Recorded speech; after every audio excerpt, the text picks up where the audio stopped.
The ability to choose cannot be taken away or even given away. It can only be forgotten. Thanks, Greg McKeon. Thank you too for your very easy name to pronounce. So we're talking about essentialism. Chapter 2 is about choice. It is the ability to choose which makes us human. All right, let's highlight that. Boom. Greg is at university studying law, and someone gave him the opportunity to travel and do something in the United States. And he said, do I have a choice? I have a choice. He realized he had a choice. So he took the chance. He ditched the law degree. Interesting, he says, up to that point, I had always known logically, that I could choose not to study law, but emotionally, it had never been an option. So why was that? Well, let's take a guess. He was pressured into doing it, expectation of the family. Do you know anyone like that? Are you like that? Dorothy had a choice. You just got to choose which way you're going to go. You got to make the decision. That's the beautiful part about this world today, is we all have a choice. It was at that point that he realized that when we surrender our ability to choose, something or someone else will step in to choose for us. He says that we think choice is a thing. It's not a thing, it's an action. All right, so make it. Make the decision and then make the decision right. Now, have you ever felt stuck because you believed you did not really have a choice? I reckon you probably have. And the ability to choose cannot be taken away or even given away. It can only be forgotten. So what's the problem? Learned helplessness. Learned helplessness. Do you know what that means? I didn't know what that meant until about 5 years ago. Someone said it to me. I'm like, I love that. I feel like I've got a lot of learned helplessness. Martin Seligman, thank you, Martin, for doing a study. He had German Shepherds and he put them in a room, had 3 different groups, and he gave them electric shock. You're allowed to do that back in the day, I think.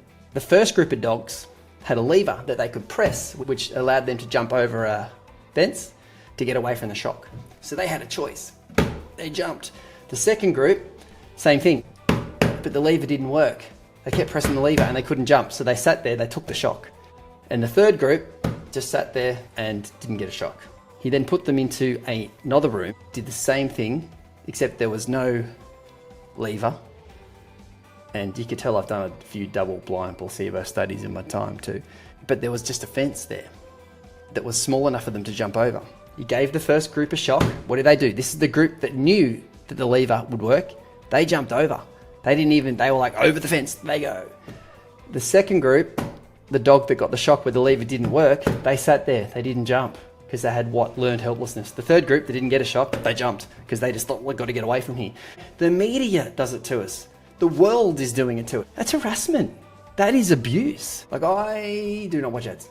I would rather poke my eyeballs out than watch ads. I can't believe people watch ads. They sit down and watch ads. Oh.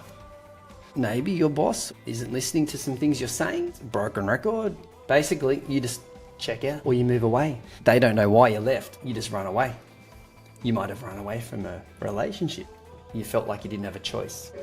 Choice is at the very core of what it means to be an essentialist. To become an essentialist requires a heightened awareness of our ability to choose. You have got a choice. Now, this seems like such a simple topic, doesn't it? But we're all stuck doing things, going down this 40-year plan, this rat race, thinking, oh, well, got to go to work. Hi-ho, it's off to work I go. And then I come home, and then I do it all again next week. And at the end of the month, there's normally more month left over than there is money because it's what you do. You've got a choice. Let me tell you, you can do something different. It's 2024. There's opportunities. Open the door when someone knocks. Maybe you've got to be open to change. Maybe you've got to be open to forgetting about that learned helplessness that you have. This is all about lifelong learning. Is there an area in your life where you have developed learned helplessness? Bit of a vulnerable question, isn't it? Should we go there? Do you want to talk about it? Oh, it's in my genes. I'm destined, I'm big boned, I'm destined to be overweight and obese my whole life. No, you can change. You have a choice. Your genetics loads the gun, but your environment, your choices, your lifestyle will pull that trigger. So what area of your life do you think that you have some learned helplessness?